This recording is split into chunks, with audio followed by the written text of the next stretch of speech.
እንኳዕ ደሓን መጻእኹም ክቡራት ኣጋይሽ ክቡራት ፓነሊስት ከምኡውን ኣላይ መድረኽ ሞዴሬተር ኩልኹም ብፌስቡክ ይኹን ብውሽጢ ትከታተሉና ዘለኹም እዚ ሎሚ ነካይዶ ዘለና ሰሚናር መበል 61 እዩ ክኸውን ብዛዕባ እዚ ኣብዚ ናይ ሎማዓንቲ መደብ ነካይዶ ዘለና መቐፀልታ ናይቲ ብፍላይ ሳልሳይ ክፋል ናይቲ ቅድሚ ሕጂ ብፍላይ ከዓ ኣብ ሕጋዊ ትካላት ንጥዕና ዘለዎ ምሕደራ ናይ ሓደ ሃገር ዝብል ሳልሳይ ክፋሊ ብድሕሪ ሕጂ እውን ተኸታታሊ ዝኾነ ሰሚናራት ኣብዚ ኣርእስታት ዝኽህልወና እዩ እሞ ግዜ ካይበላዕኩ ከለኹ ሎሚ ነቶም መፂኦም ዘለው ዘላለየና ዶክተር ቶማስ ክኸውን እዩ ዶክተር ቶማስ ኣባል ስኒትና ኔትወርክ እዩ ስለዚ ዶክተር ቶማስ መድረክ ናባኻ ኣመሓላልፍ ኣለኹ يغني ዮሃንስ ሰላም ንኹልኹም ኣደኖ ይበቅዕደ ይበቅዕና ኣኹም ስታገብ ድሓን ተምሃራይኩም ስለ ዝኾንኩ ግን ከመዓ ጌርኩም ሰድለይ መጀመርያ ብዳኛ ሃብተኣብ የማነ ከጀመርያ ሕፅር ዝበለ ድሕረ ባይታ የኽበኩም ብዝተኻእለ ግን ኣብ ስኒትና ኔትወርክ ናይዞም ዝስዕቡ ሰባት እውን ዝተፈላለየ ዝገበርዎ መግለፂታት ስለ ዘሎ ኣብኡ ትከታተሉ ትኽእልኹም ዳኛ ሃብተኣብ የማነ ዕባዝጊ ነባሪ ስዊዘርላንድ ኮይኑ ብገበናዊ ሕጊ ናይ ማስተር ዲግሪ ኣለዎ ኣብ ሞያ ዳንነት ካብ ጥሪ 2001 ክሳብ ታሕሳስ 2006 ዳኛ ኣብ ላዕለዋይ ቤት ፍርዲ ኣስመራ ኮይኑ ን5 ዓመት ኣገልጊሉ ካብ 2006 መጋቢት ክሳብ 2016 ዳኛ ኣብ መወዳእታ ይግባይ ሰምዓ ኮይኑ ን10 ዓመት ኣገልጊሉ ኩሉ ኣብ ላዕለዋይ ቤት ፍርድን ናይ መወዳእታ ይግባይ ሰምዓን ን15 ዓመታት ኣብ ስራሕ ዳንነት ኣገልጊሉ ተመክሮ ኣብ ምንዳፍ ምፅፋፍን ሕግታት ካብ 2008 ክሳብ 2015 ከም ኣቦ ወንበር ናይቲ ኣብ ግንቦት 2015 ተሓቲሙ ዝተዘርግሐ ገበናዊ ሕጊ ኤርትራን ገበናዊ ስርዓት ኤርትራን ኮይኑ ሰሪሑ ከምኡውን ኣባል ምንዳፍን ምፅፋፍን ሲቪላዊ ሕግን ሲቪላዊ ስርዓትን ኮይኑ ሰሪሑ ተመክሮ ኣብ ሞያ መምህርና መጀመርያ ኣብ ካልኣይ ደረጃ ትምህርቲ ዓዱኻላ ካልኣይ ደረጃ ሳን ጆርጆ መንደፈራ ከም መምህር ኣገልጊሉ ድሕሪ 2002 ድማ ኣብ ኣስመራ ዩኒቨርሲቲ ካብ ዝተፈላለየ ግዜ ከም ሌክቸረር ገበናዊ ሕግን ገበናዊ ስርዓትን ኣብ መምህርና ኣገልጊሉ ካብ ጋዜጠኛት ከዓ ሕጊ ፕረስ ምስ ተኣወጀ ምስ ብፅዖቱ ዝያዳ ኣብ ሕግን ፖለቲካን ኣተኪሩ ጋዜጣ ቀስተ ደመና መሲቱ ድሕሪ ስደት ኣብ ናያሚ ሃገር ጀርመን ከም ሰራሕተኛ ኮሚሽን ስደተኛታት ውድብ ሕቡራት ሃገራት UNHCR ኮይኑ ኣገልጊሉ እዚ ሕፅር ዝበለ ናይ ዳኛ ሃብተኣብ ክኸውን ከሎ ቀፂለ ዶክተር መሐመድ ኬር ዑመር እዚ እውን ሕፅር ዝበለ ክገልፅ ዶክተር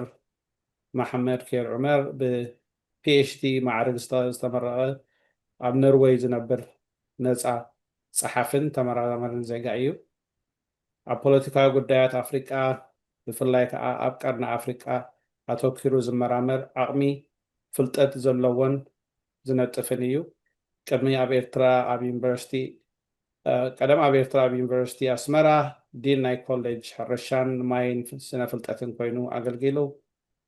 ካብ 1997 ክሳብ 1979 ምስ ተጋድሎ ሓርነት ኤርትራ ምትእስሳር ዝነበሮ ሓፈሻዊ ማሕበራዊ ተምሃሮ ኤርትራ ብሊፍታ ጀነራል ዩናይትድ ኤርትሪያን ስቱደንትስ ኣባል ማእኸላይ ሽማግለ ኮይኑ ኣገልጊሉ ካብ 2000 ኣካል ናይታ ፅልዋ G13 ዝበሃል ጉጅለ ኤርትራውያን ምሁራት ኮይኑ ንፕረዚደንት ኤርትራ ዲሞክራሲያዊ ጽገናታት ገብር ክፍቲ ደብዳቤ ካብ ዝጸሓፈ ሓደ እዩ። ዶክተር መሐመድ ኬር ብውልቁ ክልተ መጽሓፍቲ ተሓንቲ The Dynamics of an Unfinished African Dream, Eritrean Ancient Times to 1968 ኣብ 2020 Eritrea's Liberation Journey 1969 to 1981 and Beyond ኣብ 2025 ደሪሱ ብተወሳኺ ምስ ካልኦት ተሓባቢሩ Asmar Firko Book 1890 to 1938 ኣብ 2018 ከምኡውን Eritrea National and Sovereignty ኣብ 2022 ዝብላ መጽሓፍቲ ካብ ምፍራይ ተሳቲፉ ብዛዕባ ዞባ ቀርኒ ሰሃራን ኣፍሪቃ ብዙሕ መርመራዊ ጽሑፋት ኣበርኪቱ ጽሑፋቱ ኣብ Foreign Policy, African Arguments, Democracy in Africa, Pan-African Review, TRICS ካልኦት ተዘርዚሩ ኣሎ። ብተወሳኺ ንኤርትራን ዞባ ቀርኒ ዝተወፈየት ኣብታም ዲጂታላዊ ማህደር ሕድጊት እትስመ ብሎግ እውን ኣለዎ። እዛ ብሎግ ምናልባት ዮሃንስ ኣብ ታሕቲ እንድሕር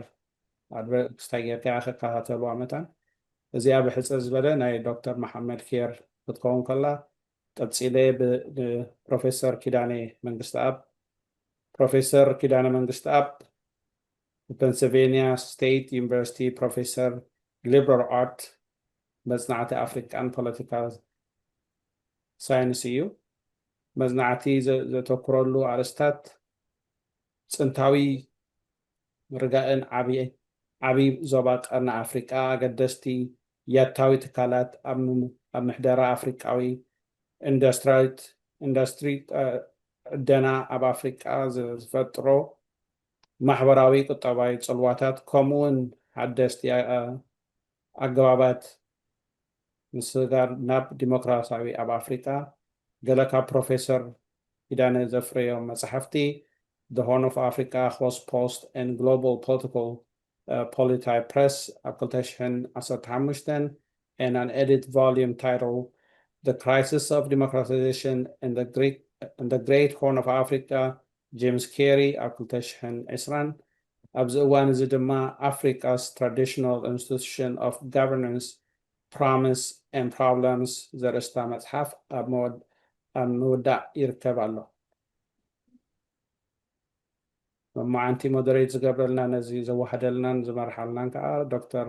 መብራህቱ አቶ ብርሃን ተመራማራይ ሳይንቲስት ኣብ ስነ ህይወትን ባሕሪ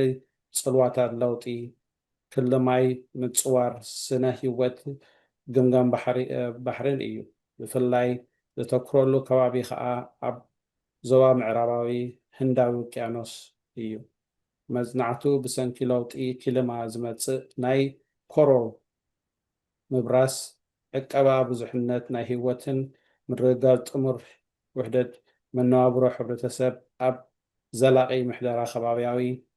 ጸጋታት ዘተኮረ እዩ። ዶክተር መብራህቱ ቅድሚ ሕጂ ኣብ ዩኒቨርሲቲ ኣስመራ ከም መምህር ኮይኑ ኣገልጊሉ ኣብ ዩኒቨርሲቲ ዋርኮ ማሕበር ዕቀባ እንስሳ ዘገዳምን ኣብ ዕቀባ ሰማያዊ ዋኒንን ተመራማሪ ኣባል እውን እዩ። ቀዳሞ ስራሓቱ ኣብ ውልቃዊ ዳይናሚካዊ ስነ ህይወትን ባሕሪ ኣብ ደቡባዊ ቀይሕ ባሕሪ ኤርትራ ዘተኮረ እዩ ነይሩ። ኣብዚ እዋን እዚ ድማ ነፃ ተመራማሪ ስነ ከባባዊ እውን ንሱ ኣብ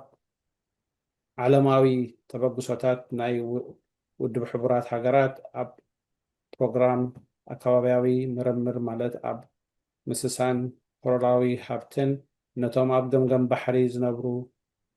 ማሕበረሰባት ግበር ዝግብኡ ድጋፍን ዘመልክት ምርምራዊ ኣበርክቶታት ክገብር ዝጸንሐ እዩ።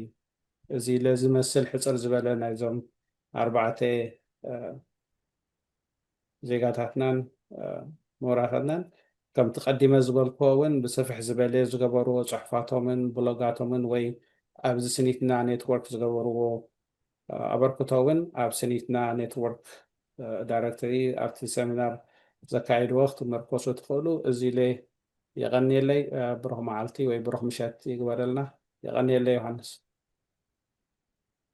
Thank you, Doctor. ሞት መድረክ ናብ ዶክተር መብራህቱ ይመስለኒ take your floor, ዶክተር መብራህቱ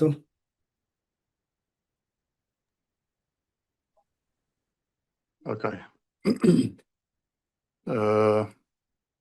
مسلام أحوال درجات الزبال تقول إلهم مثلني أي كانوا وحني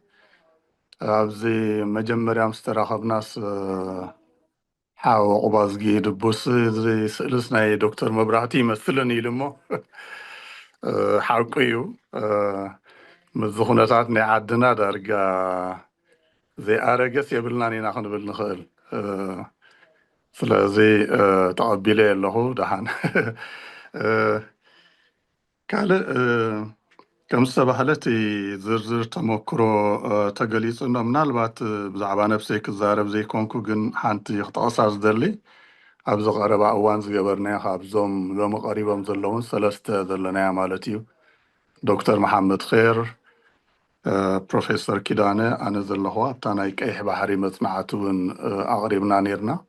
ብፍላይ እዚ ኢትዮጵያ ንባሕሪ ኣመልኪቶም ናትና ዝብልዎ ዘለዉ ንታሪኽ ንሕጊ ኣቀማምጣ ህዝቢ ዝምልከት ዘቕረብናዮ ንእሽተይ መፅናዕቲ ኣሎ ንኩላትና ስለ ዝምልከት እየ ክተቕሶ ደልየ ከምቲ ዝተባህለ እዞም ሎሚ ኣብ መድረኽ ቀሪቦም ዘለዉ ወይ ኣስተምህሮ ክህቡና ቀሪቦም ዘሎ ኣሕዋት ብዙሕ ተመክሮ ብዙሕ ትምህርቲ ዘለዎም ካብ ትምህርቲ እውን ካብ ወረቐት ሓሊፎም ኣብ ባይታ እውን ተመክሮ ዘለዎም እዮም ናይ ኤርትራ ኩነታት ብቐረባ ዝፈልጥዎ ምስ ህዝቢ ዝነብሩ ኣነባብራ ህዝብና ካብቲ ካብ ወረቐት ወፂኦም ኣብ ባይታ ኣብ ታሕቲ ዝፈልጥዎ እዮም ከምቲ ዝተባህለ ዳኛ ሃብተኣብ ኣብ ኤርትራ ብዙሕ ሃብታም ተመክሮ ኣለዎ ዶክተር መሐመድ ኼር እውን ኣብ ዩኒቨርሲቲ ዲን ከሎ ድሕሪኡ እውን ቅድሚኡ እውን ኣብ ተጋድሎ ሓርነትን ድሕሪኡን ብዙሕ ተመክሮ ኣለዎ ዶክተር ኪዳነ እውን ካብ ኤርትራን ካብ ኤርትራ ከባቢ ወፃእን ብዙሕ ተመክሮ ዘለዎ እዩ ኣብዚ ሕጂ ዘለናያ እዋን እውን ኣብ ኢትዮጵያ ብዙሕ ግዜ ዝመላለስ ብፍላይ ከኣቲ ሎካል ኮሚኒቲ ወይ ከኣቲ ኮማዊ ሕብረተሰብ ዝበሃል ብፍላይ ኣብዚ ፖለቲካ ናይ ከባቢና ዝተረስዐ እዩ እቲ ፖለቲካ ናይቶም ኤሊት ኣብ ላዕሊ ዘለዉ እሶም ከም ድላዮም ዘዝርዎ ኮይኑ እቲ ህዝቢ ግን ክሳብ ሂወቱ ዝስእነሉ ወተሃደር ኮይኑ ዝለኣኸሉ ዝጠፍኣሉ ቀንዲ መነባብሮ ሂወቱ ናይ ሕርሻ ናይ መጓሰ ናይ ባሕሪ ኩሉ ብናይ ፖለቲካ መራሕቲ ዝውነነሉ ኮይኑ ዶክተር ፕሮፌሰር ኪዳነ ኣብዚ ብዙሕ ተመክሮ ኣለዎ ከምቲ ሓንቶ ቤት ዝተባሃለ ዶክተር መሐመድ ኼር ኣብ ዩኒቨርሲቲ ሰመራ ዲን ናይ ኮሌጅ ኦፍ ኣግሪካልቸር ኤንድ ኣኳቲክ ሳይንስስ ነይሩ ኣብቲ እዋንቲ ኣነ ስታፍ ናይ ማሪን ባዮሎጂ ኤንድ ፊሸሪስ ዝበሃል ነይሩ እታ ማሪን ባዮሎጂ ኤንድ ፊሸሪስ ካብ ሳይንስ ወፅያ ኣብቲ ኣኳቲክ ሳይንስስ ትሕቲ ሕርሻ ኣትያ ነይራ ስለዚ ምስ ዶክተር መሐመድ ኬር ኣብቲ እዋንቲ ዲን ናይቲ ናትና ኮሌጅ ነይሩ ስለዚ ኣብኡ እውን ኣፍልጦ ኣለና ማለት እዩ እዚ ድሕሪ ምባል ኣብቲ ናይ ሎሚ ኣርእስቲ ክኣቱ መንግስታዊ ስርዓታት ወይ ከዓ ኮንስቲቱሽናል ሞዴልስ ተፈላለየ ኮንስቲቱሽናል ሞዴልስ ከመይ ይሰርሕ ኣብ ዝብል እዩ ናይ ሎሚ ኣርእስትና ሰለስተ ኣርእስትታት ኣለውና ሓደ እቲ decentralized government ወይ ከዓ decentralized system ዘይምእኩል ስርዓተ መንግስቲ ከመይ ይመስል ብዳኛ ሃብተኣብ የማነ ዝቐርብ እቲ ካልኣይ ዩኒታሪ ስርዓት ወይ ከዓ ኣሃዳዊ ስርዓት ከመይ ይመስል ከመይ እዩ ዝሰርሕ ዝብል ብፕሮፌሰር ኪዳነ መንግስቲ ኣብ እቲ ሳልሳይ ከዓ ፈደራላዊ ስርዓት ከመይ ይመስል ከመይ ከይሰርሕ ዝብል ዶክተር መሐመድ ኼር ዑመር ክቐርብ እዩ እቲ ቀንዲ ትሕዝቶ እዞም ንብሎም ዘለና ስርዓታት ወይ ከዓ ቅዋማዊ ትካላት ቅዋማዊ መንግስታት ከመይ ይሰርሑ እንታይ ኣሉታውን ኣወንታዊ ወይ ከዓ እወታዊ ጎንታት ኣለዎም ብፍላይ ከዓ ኣብ ኤርትራ ከመይ ክሰርሑ ይኽእሉ ኣብ ዝብል እዩ እቲ ናይ ሎሚ ኣስተምህሮ ከምቲ ሓፍ ዮሃንስ ዝበሎ እዚ ናይ መጀመርያ ኣይኮነን ናይ መወዳእታ እውን ኣይኮነን መደብ ትካል ስኔትና ንዲሞክራሲ ንቅዋም ህንፀት ሃገር ዝምልከት ብዙሕ ኣስተምህሮታት ከቕርብ ፀኒሑ እዩ ብፍላይ ነዚ ኣርእስቲ እዚ ምስ ቅዋም ዝምልከት ከዓ ቅድሚ ሕጂ ክልተ ኣርእስትታት ቀሪቡ ነይሩ እቲ ሓደ ብዳኛ ሃብተኣብ ዝቐረበ ብሕጊ ዝምእዘዝ መንግስቲ ጥዕና ዘለዎም ትካላት ዘለዎ መንግስቲ ከመይ ይሰርሕ ዝብል ነይሩ ድሕሪኡ እውን ብሓው ሰንጋል ወልደ ትንሳኤ ዝቐረበ ሃገራዊ ዕላማታትን ቅዋም መትከላትን ኣብ ዝብል ኣርእስቲ ቀሪቡ ነይሩ እዚ ናይ ሎሚ ከዓ ሳልሳይ ማለት እዩ ኣብዚ ኣይውዳእን እዩ ኣብዚ ዘለናይ እዋንሲ ሃገር ኣላትና ትህልወና ዶ የብልናን ኣብ ንብለሉ ዘለና እዋን ብዛዕባ ቅዋም ክንዛረብ ንኽእል ዶ ኣይንኽእልን ኢልና ክንሓትት ንኽእል ኢና ምክንያቱ ካብ ቅዋም ሓሊፍካስ ብዛዕባ ድሕነት ሃገር ብዛዕባ ድሕነት ህዝቢ ስለ ዝቕድም ቀደም ሃገር ምስ ሃለወት ድሕነት ህዝቢ ምስ ተረጋገፀ ከመይ ዝኸውን ከመይ ዝበለ ምሕደራ ይህልወና ከዓ ዝብል መፅእ ማለት እዩ ግን ክንዛረበሉ ከዓ ኣለና ምክንያቱ ብዛዕባ ፅባሕ እንታይ ዓይነት ሃገር ትህልወና ኢልካ ከይተዛረብካ ኣብዚ ናይ ሎሚ ዘሎ ኩነታትና ኣብ ብኽያድ ጥራሕ ክንነብር ስለ ዘይንኽእል ብዛዕባ ፅባሕ ክንዘራረብ ኣገዳሲ እዩ እዚ እውን ኣብ ሰሚናራትን ኣብ ገለን ኣብ ከምኡ ዝበለ ኩነታት ዝውዳእ ዘይኮነ ቀፃሊ ክንዛረበሉ ዘለና ኣብ ውሽጥና ከነተኣታትዎ ዘለና ቅዋማዊት ሃገር ሰላማዊት ሃገር ምዕብልቲ ሃገር ክትህልወና እንተኮይና እንታይ ክንገብር ኣለና ዝብል ኣብ መዓልታዊ ሂወትና ከነንፀባርቆ ኣብ መዓልታዊ ሂወትና ክንዘራረበሉ ኣብ ህዝብና እውን ከም ንቡር ኮይኑ ክርአ ኣብዚ እዋን ዘስ ህዝብና ብዛዕባ ቅዋም ክዛረብ ዳርጋ ኣብ ዘይክእለሉ ኩነታት እዩ ዘሎ ቅድሚ ሕጂ እውን ኣብ ኤርትራ ቅዋም ዝበሃል ፀዲቁ ተነዲፉ ነይሩ ሕጂ ብዛዕባ እቲ ዓይነት ናይቲ ቅዋም ብዘየገድስ ኣብ ኤርትራስ ቅዋም ክህልወና ንቅዋም ክንከላኸል ዘኽእሉ ትካላት ዘይምህላውና እዩ ትቐንዲ ፀገምና ስለዚ መጀመርያ ኣብ ኣእምሮና ስነ ኣእምሮና ስነ ልቦናና ምስ ተኣታትናዮ ብቅዋም ንኸይድ ህዝቢ ምዃንና ከም መንግስቲ ከም ተቃወምቲ ስርዓት ቀቢፅናያ እንዲና ግን ኣብዚ ደንበ ተቃወሞ እውን ናይ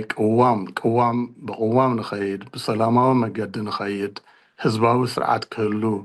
እንደሊ ህዝቢ ምዃንና ክነርኢ ኣለና ስለዚ ከንዋሕኩ ኣብቶም ኣቕረብቲ ከሰጋግረ መጀመርያ ዘቕርበልና ሃብቲ ኣቶ ዳኛ ሃብተኣብ የማነ ብዛዕባ ዘይምእኩል ስርዓት ወይ ከዓ ዲሰንትራላይዝድ ሞደል ድሕሪኡ ፕሮፌሰር ኪዳነ ብዛዕባ ዩኒታሪ ወይ ኣሃዳዊ ስርዓት ከመይ ይመስል ሳልሳይ ፈደራላዊ ስርዓት ከመይ ይመስል ዝብል ዶክተር መሐመድ ኬር ዑመር ከቕርብ እዩ ሰለስቲኦም ዳርጋ ካብ 25 ክሳብ 30 ደቂቕ ዝኸውን ግዜ ኣለዎም እዚ ንዖም ዝሓዘ እዩ ድሕሪኡ ከዓ ናይ ሕቶን ናይ መልስን መደብ ክህልወና እዩ ብድምር ናቶም ተደኣ 30 ደቂቕ ሓሲብናስ 120 ደቂቕ ኣለዎም ክንድኡ ዝኸውን ከዓ ካብ ሰማዓቲ ዝውሃብ ርእቶታት ከም ልምዲ ናይ ስኒትና ድሕርቲ ናይ ሕቶ መደብ እውን እቶም ደቂ ገዛ حقل خبر عسلة كبو نتز مسار استي بزعبو خزاربو كابون حاليفهم كال أرستتاتون نبعلال زمثل يخيديو السون كهليو جن زمدبزي دحرتي نايزوم سلس أحوات استمهرو دحري زقرب حتتات بعلي كعصيو تي كابو قصيلو زقرب أم مايكروفون زي يقرب ناي وشت جزا يخون مالتي زدحر مبال ناب جاج هات اب كسياغرو ثانك يو يا أمام شيخم كم يتغون لهم يعني لي دكتور توماس دكتور مبراتو كل شعب ما نزي مدرخ زخمت كل شعب قسقسنا يوهانس كي ربربه أزي مسكونه أزي أرسي حزنا زلنا أقداس أرسي مخنياتو سو تبقيرو زلو حزباو ديمقراسياو سلطانسي يتباهقنا حزب إرساس تمنزعي زلو حزباو سلطانكم اللو سلو ديمقراسياو سلطان كلوانا زبلت أنا أيو إنا خن ذات خن كايد سلازي برلمان يرنا تزخون على بايتون يرنا تزخون إزي حيشني إرترا إزي زبلت إزي خطأ ما خيليو إلا مغربنا مالتي خم حدا برلمان حسب زنا لهم مشت أو كلون خستاي أفلوت أنا معبايون حجزناي حجلهم معلتا أنا خمك عراربا تاي جيريزو له مثلا مجمرات مسرتاو ነገራት ክንፈልጦ ኣለና ኢለ ሓስብ እንታይ ጠቕመና እንታይ ማለት እዩ ደሞ ምሕደራ እንታይ ጠቕምታት ከ ይህበና እንታይ ክንጥንቀቐሉ ዝግባአና ኣብቲ ዘይምእኩል ምሕደራ እዚ ንቅድም ክብል እሞ ዳሕራይ እንታይ ብሕቶን መልስን እውን ክኸውን ይኽእል እዩ ንኤርትራ ከብልክዕ ኣና ሞዴል ሒሻኸውን مالس أب تكبر كبخمي كتكبر خيل أمونغو حدا مؤكلن زي مؤكلن كم يجير كابالانس نمحلاو جيزن تلنا أنا وخنكيدينا مالتي مجمع راجن انتايتي كم كونسبت زي مؤكل محدرة انتاي كتقوم بنازل أو زبز حق زي كحلف دلي مخنياتو أبز مسرة أو زخونة ناي أفلوت أو بدلت سلازرق مالتي مخنياتو تهزبنا انتاي نمنجس خم حدا عبي حلاي زحاسبل كانسو نسو زحاليلكا نسو زبولو خلو قنوع إلو كوم إلو اتماين ديسات كوميدي سلوزولو نزنا قرزس سوديت زواساس ويس كالا علوي زبلي سلازي مجمرات زي مؤكل محدراس انتايتي قند حساباتو انتايو حدا زي مؤكل محدراس زبال حدا خابتو مباعتاو مسل وديسات ادلكا بعلخانا موسان إيو مالتي سلازي نقدم تمسرو تزس عدلكا بعلخانا موسان نابنت بزعبا نفسها زميل كسي بزعبها يعبين أس وسانينا موسان مسل كون سلطانات كاترها مخانو عدلكا بعلخا موسان كابول كسب يتجمر السراس عدلكا ناي بعلخانا موسان سي مسل هالكادي سلطان هالكادي أبتا هيوتكا مخنياتو دحري خمون إرتراوز هيوتو بعلخو مرحي كلنك أبي ووت إزاز هيكلني مخنياتو قال أطوى ناتات هلوه حلوف حليفس نبارنا زخده درجة إنها بتحنا زلنا سلازي حدا سب نجزع نفسه نجزع هيوتو قويتا انت زي كوينو هيوتون بعلو خمر حكيلني اتبعلو كوسن حرنا زلوغنا نحيجي خونا نمسع عدلو بعلو نخوسن نقولي سلا نابنت كمرعو تدلين من مرعو انتاي تمرتق مهار انت عنت تمرتق مهار انت عن سرح نخسرح ابي بوتا خسفر نابي كجيش اذناتو ولقاو مسولي سلازي حدار نابنت كم اكزامبل توسيدنا حدار مرعان زغبره سب مجمره خمرص عدلكو هبلو بدحريون سدرو بعلو خم حدر تنسدرون حدارو زملكت كان نسون بعلت حدارون زعفولو دق تلونا مسلو قنا تساته نتحدار زمرحه مالتي كابز حليفون سب سلازخونه تحدار تاب يتسبون مس كبابيا ختم مس غربابتن كبابيان زغبر زمدنا دما ام محبر كبابي وي ممحدار بمستاف ربحان توحصلو تزت تكاتع أو سانة نمستاف عدل هلوا هجي خاب بيت وزينا ناب قربيت كدنا لنا أنا أبكى بابي خازلو قدلات نمفتح دما بولكي سبقو سوخنا مس حبار مس كالوت كونكا مفتحي عمدي داي زبلص قربتنا زبلص خباب خلوكا ام مغبار زحكزي سلازي بو بيلو كاب قربتنا خيدوخا ناب ممحداراو خباب خيد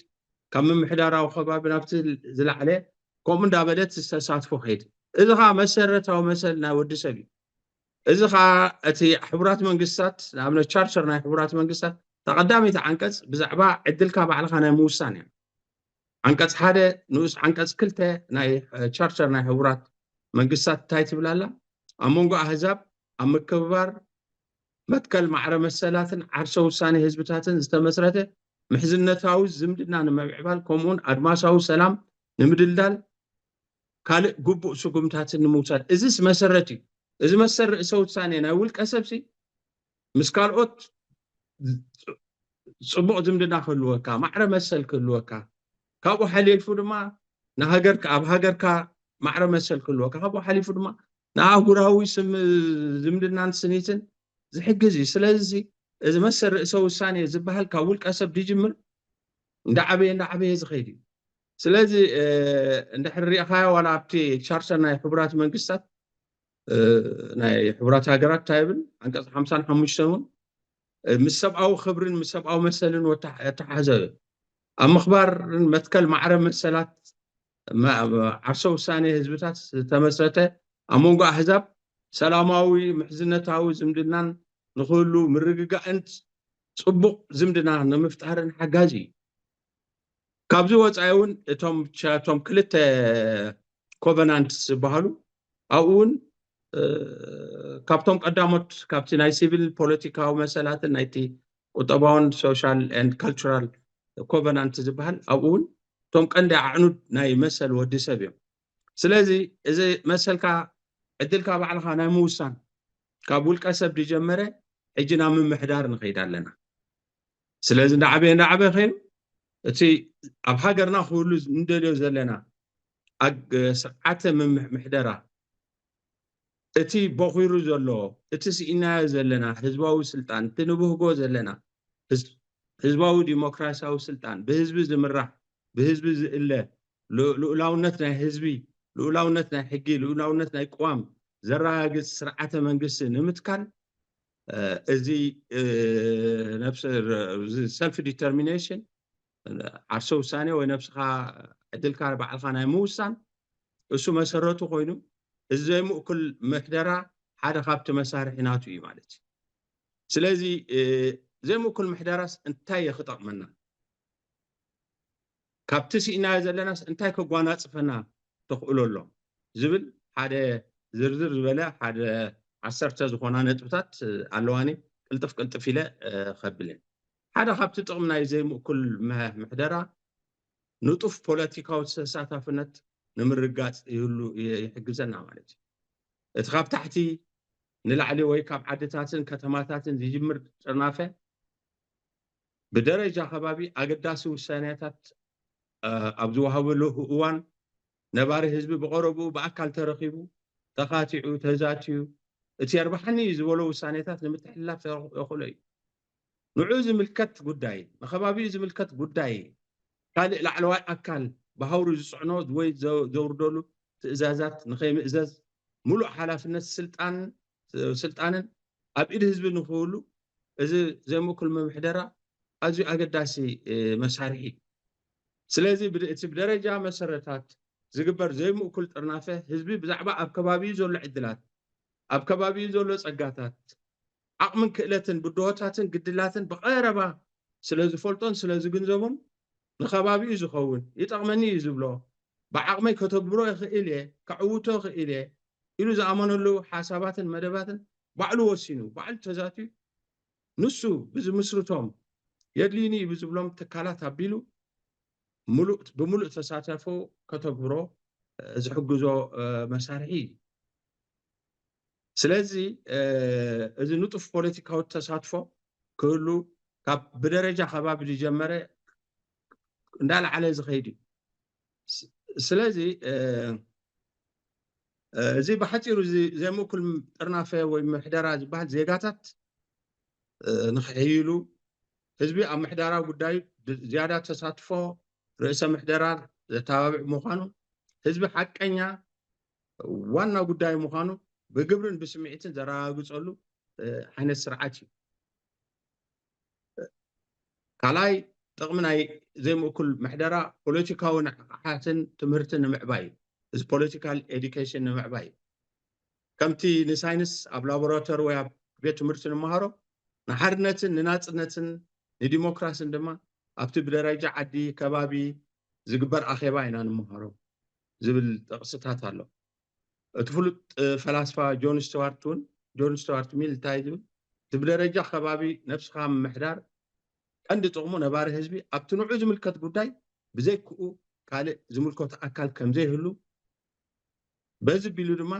በቲ ዝግበር ዘተን ክትዓትን ድማ ንቕሓቱ ዘበርኸሉ ኣገዳሲ ቦታ እዩ ይብሎ። ዘይምእኩል ምምሕዳር ህዝቢ ብዛዕባ ጉዳያቱ ብነጥፈት ኣብ ውሳኔ ዝሳተፈሉ መስርሕ ብምዃኑ ዜጋታት ብዛዕባ ኣብቲ ከባቢ ዘሎ ህልው ኩነታት ንፁር ርድኢት ስለ ዘለዎም ኣብቲ ዝግበር ዘተን ክትዕን ድማ ፖለቲካዊ ንቕሓቶም ናይ ምዕባይን ሓሳብካ ናይ ምግላፅ መሰረታዊ ሓርነቶም ክለማመዱ ዘኽእሎም ብልሕን ልቦናን ንምምዕባል ዝሕግዞም ኣገዳሲ ህዝባዊ መድረኽ። ስለዚ እቲ ካልኣይ ፖለቲካዊ ንቕሓትን ትምህርትን ንምዕባይ እዩ። ሳልሳይ ኣገዳሲ ከዓኒ ብቑዓት መራሕቲ ንምፍራይን ንምምልማልን ይሕግዝ። እዚ ዘይምእኩል ምሕደራ ስልጣን ንዓዲ ተተዋሂቡ ስልጣን ንኸባቢ ተተዋሂቡ እንታይ እዩ እቲ ብደረጃ ዓዲ ኮነ ብደረጃ ከባቢ ህዝቢ ዝመረፆም መራሕቲ ብዓይነትን ክእለትን ብሉፃት ናይ ምምራፅ ዕድል ይኸፍት እዩ። ነቲ ብደረጃ ከባቢ ዘድልዩ ሓገግቲ ፈፀምቲ ተቋፃፀርቲ ኣካላት እቶም ዝበለፁ መራሕቲ ብቐረባ ናይ ምርካብ ድማ ዕድል ይኸፍተልካ እዩ ማለት። ናይ ከባቢ ህዝቢ ድማ ካብቶም ኣብ ጥቕኡ ዝነብሩ ዘለዉ ሰባት ዓቕምን ክእለትን ጠባዮምን ስነ ስርዓቶምን እኹል ኣፍልጦ ስለ ዘለዎ ካብኦም እቶም ብቑዓት ዝበሃሉ ናይ ምምራፅ ልዑል ተኽእሎ ይህቦ እዩ። ስለዚ እንድሕር ብደረጃ ዓዲ ብቐረባኻ ብብቕዓት ከተግብሩ ዝኽእሉ መራሕቲ እንተመሪፅካ እንታይ ዕድል ይኸፍት እዩ ናቲ ብልዕሊ ዘሎ ንኣብነት ወረዳ ድዩ ኣውራጃ ድዩ ወይ ዞባ ድዩ ወይ ድማ ንዞባ ወይ ዞባ ካብኦም ከዓ ካብቶም ብደረጃ ዓዲ ዝተመልመሉ ብቑዓት ዝተባህሉ ናብቲ ልዕሊ ዘሎ ብርኽ ዝበለ ናብ ወረዳ ካብኡ ቢሎም ከዓ ናብ ኣውራጃ ካብኡ ቢሎም ከዓ ናብቲ ማእኸላይ መንግስቲ ውክልና እውን ክህሉ ይኽእል በቲ እኹል ብቑዓት መራሕቲ ናይ ምምልማል እቶም ብደረጃ ከባቢ ዝተፈተኑ ብተግባር ዝተረኣዩ እሞ ዕዉታት ኮይኖም ዝተረኽቡ ብቑዓቶም ዘረጋገፁ ናብቲ ልዕሊ ዘሎ ክኸዱ ብኡ ቢሉ ከዓ ስጋዕቲ ማእከላይ መንግስቲ ፍትሓዊ ዝኾነ ርትዓዊ ዝኾነ ውክልና ናይ ስልጣን ንክህሉ ይሕግዝ እዩ። ስለዚ እቲ ብደረጃ ከባቢ ኣብ መሪሕነት ዝመፀ ወይ ዝምረፅ ሰብ ክእለትን ዘረባን ስለ ዘቕረበ መብፅዓ ስለ ዝጭበጥን ዘይጭበጥን መብፅዓ ስለ ዝሃበ ጥራይ ኣይኮነን ዝምረፅ ኣብዚ እንታይ ክሕግዞ እዩ ብተግባር ዝተፈተኑ ዓቕሞምን ባህርያቶምን ዝተፈልጠ ኣዝዩ ዝተረጋገፀ ካብዚኦም እንዳተመልመሉ ናብቲ ላዕለዋይ ኣካል ናብቲ ልዕሉ ዘሎ ደረጃታት ስልጣን ንክኸዱ ኣዝዩ ይሕግዝ እዩ ማለት እዩ። እዚ ዘይምእኩል ምሕደራር ሓደ ካብቲ ራብዓይ ጥቕሙ ድማ እቲ ንባህልን ንኩነታት ናይቲ ህዝቢ ነቲ ሓሳስባ ናይቲ ህዝቢ ዘብል እዩ። ብርቱዕ ጥንቃቐ ዝሕዝ እዩ ንዑ ዝሕሉ እዩ ታሪኹ ባህሉ ዝሕሉ እዩ። ስለዚ ዘይምእኩል ምሕደራ ንባህላዊ ማሕበራዊ ታሪኻዊ ቁጠባውን ባህርያት ናይቲ ከባቢ ንዑ ኣሳንዩን ምስኡ ተሰማሚዑን ክኸይድ ከማዕብልን ኣብ ዕድል ዝኸፍተሉ እዩ ማለት እዩ። ስለዚ ባህሉ ታሪኹ ኩሉ ንኸማዕብል ቋንቋኡ ንኸማዕብል እዚ ኣዝዩ ሓጋዚ እዩ። ካልእ ጥቕሚ ናይ ዘይምእኩል ምሕደራ እዚ ዳይቨርሲቲ ወይ ድማ ብዙሕነት ንምስሳን ይሕግዝ እዩ። ህዝቢ ዕድል ገዛእ ነብሱ ብዛዕባ ንዑ ዝምልከት ጉዳያት ብነፃ ናይ ምውሳን ዝተኸፍተሉ ዕድል ተጠቂሙ ነቲ ኣብ ከባቢኡ ዘጋጥም ጉዳይ ወይ ድማ ፀገም ንምፍታሕ ኢሉ ዘማዕበሎ መፍትሒ ንኻልኦት ተመሳሳሊ ፀገም ዘጋጠሞም ከባቢታት ክጥቀምሉ ይኽእሉ እዮም። ሕጂ እንታይ ሶሉሽንስ ሓንቲ ጥራይ ኣይኮነትን ዳይቨርሲቲ ናይ መፍትሒታት ንክኽፈት ዕድል ይኸፍት እዩ። ምክንያቱ እንታይ ሓደ ከባቢ ነቲ ከባቢኡ ዘጋጥሞ ሽግራት ንምፍታሕ ብትብዓት ዝፍትኖም ነገራት ዕዉት ኣብ ዝኾነሉ ግዜ ንኣብነት ሓንቲ ወረዳ እዚኣ ንበል ኣብ መንደፈራ እንድሕር ተፈቲኑ ሓደ ፅቡቅ ኣገባብ ኣሰራርሓ ሽግሮም ተፈቲሖም ኣብ ደቀ ምሓረ ዝተፈተነ ኣብ ዓዲ ቀይሕ ዝተፈተነ ኣብ ከረን ከምኡ ዝኣመሰለ እቲ ዳይቨርሲቲ ናይ መፍትሒ ካብ ላዕሊ ይኮነን ዝመፃካ እተን ኣብ ተፈላለየ ከባቢታት ዘለዋ ነናተን መፍትሒ ከምፃ ዕድል ይረክብ እዩ ነንሕደን እውን ዝበለፀ ፍታሕ ንክረክባ ከምዚ ዕድል ክኸፍት እዩ። እዚ ንምንታይ ብደረጃ ዓብይ ብደረጃ ሃገር ዝፍተን ንብሙሉእ ኤርትራ ዝወሃብ ሶሉሽን ፌይል ተገይሩ ዓብይ ውድቀት እዩ። ብደረጃ ንእሽተይ ከተማ ብደረጃ ከተማ ዝተፈተነ ግን ሪስክ ንክትወስዶን ቀሊል እዩ። ስለዚ ኣብዚኣ ዝተፈተነት ኣብ መንደፈራ ዝተፈቲና እንድሕር ዕውት ኮይና ተወደቐት ብዙሕ ኣይኮነን ምውዳቕ ካብ ጌጉ ካቲ ከባቢ ምሃር እንተተዓዊታ ግን ተዓወት ንብዙሓት ክባዝሕ ዝኽእል ዳይቨርሲፋይድ ክኸውን ዝኽእል እዩ። ስለዚ እውን ከም ሓደ ላቦራቶሪ ናይ ዲሞክራሲ ኣብ ደረጃ ከባቢ ሓጋዚ እዩ ማለት እዩ ዘይምእኩል ምሕደራ። ካልእ ናይ ዘይምእኩል ምሕደራ ጥቕሚ ቁልጡፍ መፍትሕን እዋናዊ ግብረ መልሲን ንምሃብ ይሕግዝ። እዚ ሪስፖንሲቭነስ ይበሃል እዩ። ምክንያቱ ምምሕዳር ኣብ ጥቓኻ ተሎ ዝመረፅካዮ ምሕደራ ኣብ ጥቓኻ እንተሎ እንታይ ንሕቶታትን ጠለባትን ህዝብን ብቐረባ ሰሚዑ ቁልጡፍ እዋናዊ መፍትሒ ንምሃብ ዝኽእል ኣገዳሲ መሳርሒ እዩ። ስለዚ ምምሕዳር ዝውሑቕ ኣይኮነን ቀረባ ይንዓኻ እስኻ ትውንኖ ዘይምእኩል ምሕደራ ነቲ ኣብ ከባቢ ዘገልግል ዘዋፅእን ጥቁዊ ፅፉፍ ብቑዕ ኣገልግሎት ግዜ ከይወሰድካ ብእዋኑ ብግዚኡ ፍታሕ ንምሃብ ዝሕግዝ እዩ። ስለዚ ርእቶን ጠለባትን ህዝቢ ብቐረባ ኣለልዮም ክፍትሑ ዝኽእሉ ወይ ድማ ብዛዕባ ተላዒሉ ዘሎ ሽግር ብቐረባ ኣፍልጦ ዘለዎም ህዝቢ ዝመረፆ መራሕቲ ስለ ዘለው ቁልጡፍ እዋናዊ ምላሽ ንምሃብ ይሕግዝ እዩ። ስለዚ ብህዝቢ ዝተመርፀን ንህዝቢ ቀረባ ዝኾነ መሪሕነትን ህዝቢ ዘበገሶም ጠቃሚ ርእቶታት ተቐቢሉ ንምትግባር ኮነ ህዝቢ ዘልዕሎም እዋናዊ ሕቶታት ብኣጋ ንምምላሶም ንምፍትሖምን ድድልየትን ዊንታን ምርጫን ውሳኔ ህዝቢ ዝእዘዝ ምምሕዳር ንኽህሉ ኣዝዩ ሓጋዚ እዩ ማለት እዩ። ካልእ ጥቕሚ ናይ ዘይምእኩል ምሕደራ ብልሹና ንምንካይ እዚ ማለት ኣብቲ ምእኩል እንተኮይኑ ሓበሬታ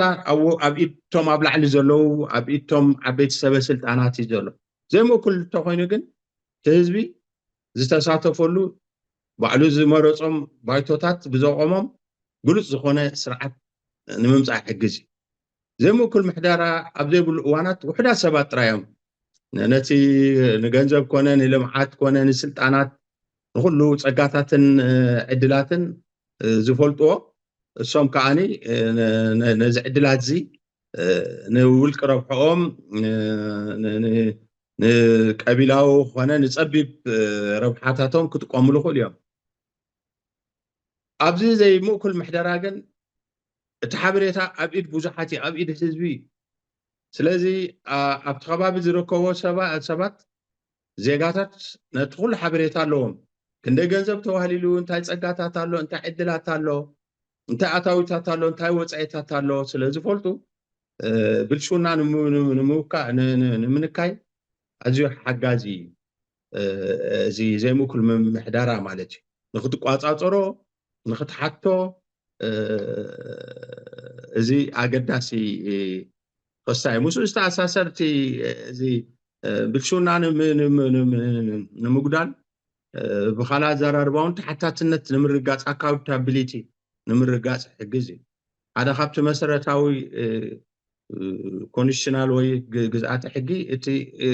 ተሓታቲ ዝኾነ መንግስቲ ክህልወካ እዩ ኣካውንታብል ዝኾነ ትራንስፓረንት ዝኾነ መንግስቲ ክህልወካ እዩ እዚ ምእኩል ምሕደራኻ ነዚ ከም ቀንዲ መሳርሒ ግሉፅ ዝኾነ ከም ግሉፅ ዝኾነ ሕጂ እንታይ ዘይምእኩል ምሕደራ ንኣባል ውልቀ ሰብ ከም ውልቀ ሰብ ኮነ ንነበርቲ ከባቢ ብዛዕባ ንጥፈታት ከባቢኦምን ዝመረፅዎም መራሕትን ናይ ቀረባ ኣፍልጦን ናይ ቀረባ ቁፅፅርን ንክህልዎም ይኽእሎም እዩ ዘይምእኩል ምሕደራ ንውልቀ ሰባት ኮነ ንከባቢያዊ ሕብረተሰብ ተሓታትነት ዘማቻች እዩ ነበርቲ ዓዲ ኮነ ከባቢ ኣብ ውሽጢ ዓዶም ከባቢኦም ዘሎ ኩነታት ጉዳያት ወይ ዛዕባታት ብሙሉእ ሓርነት ክፈልጡ ክዋስኡ ክመርፁ ነቲ ኣብ ስልጣን ዘቐመጥዎ ሰብ ክግምግሙ ክቋፃፀሩ ብእዋኑ እዋናዊ መእረምታ ክገብሩ ዕድል ዝኸፍት እዩ ስለዚ ሓደ ካብቲ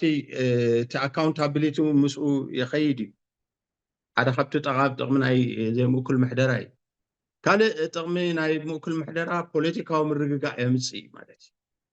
ዘይምእኩል ምሕደራ ማሕበራዊ ስኒት ማሕበራዊ እምነት ብምስፋን ሰላምን ፖለቲካዊ ምርግጋእን ንምፍጣር ይሕግዝ እዩ ኣብቲ ሃገር ዘሎ ህዝቢ ኣብ ከባቢያዊ ምምሕዳር እምነትን ምትእማን እንተዘይሃልይዎ ኣብ መላእ ሃገር እውን ምርጋእ ክህሉ ኣይክእልን እዩ ስለዚ ንቅድም ነቲ ኣብ ከባቢ ዘሎ ምምሕዳር እምነት ክህልዎ ኣለዎ እንተልይዎ ኢኻ ነቲ ከባቢ ዘሎ ኣማሕዳር ዘይኣምን እንተኮይኑ ነቲ ብትላዕሊ ዘሎ ኣብ ማእከላይ መንግስቲ ዘለዎ ፕሬዚደንታት ዝኾነ ሚኒስተራት ክኣምኖም ኣይክእልን ስለዚ በብደረጅኡ ኣብ ማእከላይ መንግስቲ ኮነ ኣብቲ ላዕለዋይ ፀፍሒ ዘሎ እምነት ክርከብ እንተደኣ ኮይኑኻ ህዝቢ ኣብ ከባቢኡ ዝኣምኖም ሰባት ናይ ምምራፅ መሰል ክህልዎ ይግባእ እዚ እውን ኣብ መንጎ ዜጋታትን ህዝብን ኣብ መንጎ መንግስትን ህዝብን ስኒት ክህሉ ምርግጋእ ክህሉ ሓድነት ክህሉ ብሓፂሩ ኣብ ስርዓተ መንግስቲ ዋንነት ክህልዎ ናይ ዋንነት ስምዒት ናተይ ዝብል ስምዒት ንምዕባይ ይሕግዝ እዩ መዝነት ከባቢያዊ ምምሕዳር ካብ ታሕቲ ንላዕሊ ወይ ድማ ካብ ማእከላይ መንግስቲ ንታሕቲ ዝተመዘዝሉ ኣብ ዝኾነሉ ጉዳይ ግን ዘዕግበት የጋጥም እዩ ክቋፃፀሮም ክቅይሮም ኣይክእል እዩ ካልእ ኣፖይንት ዝገበሮም ስለ ዝኾነ ብካልእ ወገን ድማ ሓያል ከባቢያዊ ምምሕዳር ዘለዋ ሃገር ብሓፂሩ ርጉእ ሰላም ክህልዋ እዩ ቁጠባዊ ምዕባለ ክህልዋ እዩ ስለዚ እዚ ሓደ ካብቲ ፅቡቅ ስትራቴጂ ካብ ዘይዕጋበት እውን ከድሕን ንኽእል እዩ ካብ ምግንፃልን ፋሕፋሕ ምባልን እውን ከናግፈና እዩ ካልእ ጥቕሚ ናይ ዘይምእኩል ምሕደራ 10 በፂሐ ኣለኹ ካብቲ ጥቕምታቱ ፖለቲካዊ ማዕርነት ምዕባይ ፎስተር ፖለቲካል ኢኳሊቲ እንታይ ብደረጃ ከባቢ ዘይምእኩል ምሕደራ እንተልዩ እቲ ኣብ ግምት ዝኣቱ ህዝቢ ብማዕረ ስለ ዝሳተፈሉ ፖለቲካዊ ማዕርነት ክህሉን ከባቢያዊ ዲሞክራሲ ንክምዕብልን ይሕግዝ እዩ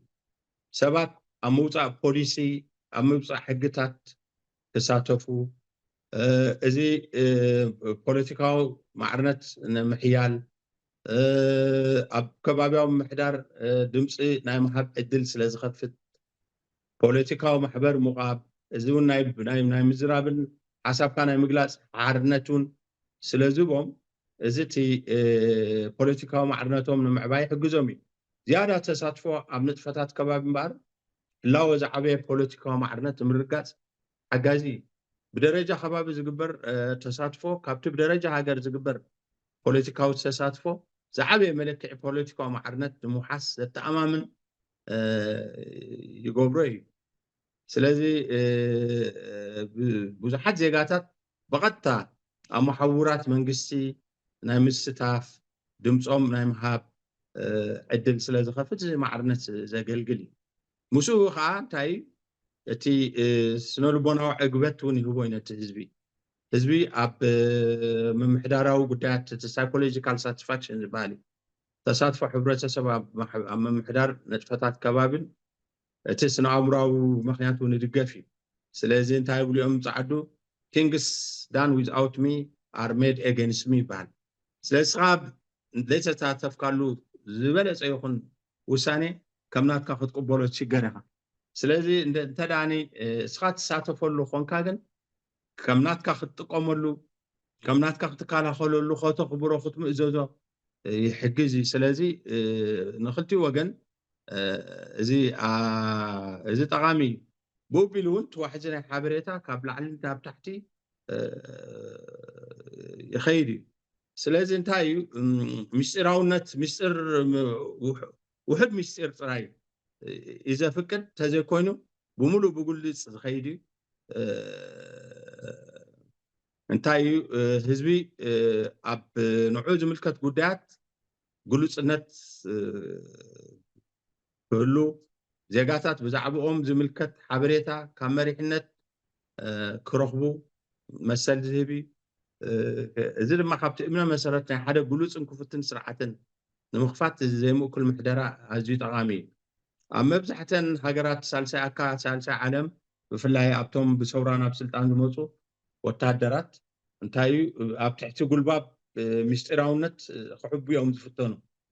ሓበሬታ ምሕታት ከም ገበን የቁፅርን የእስር ከም ትፈልጥዎ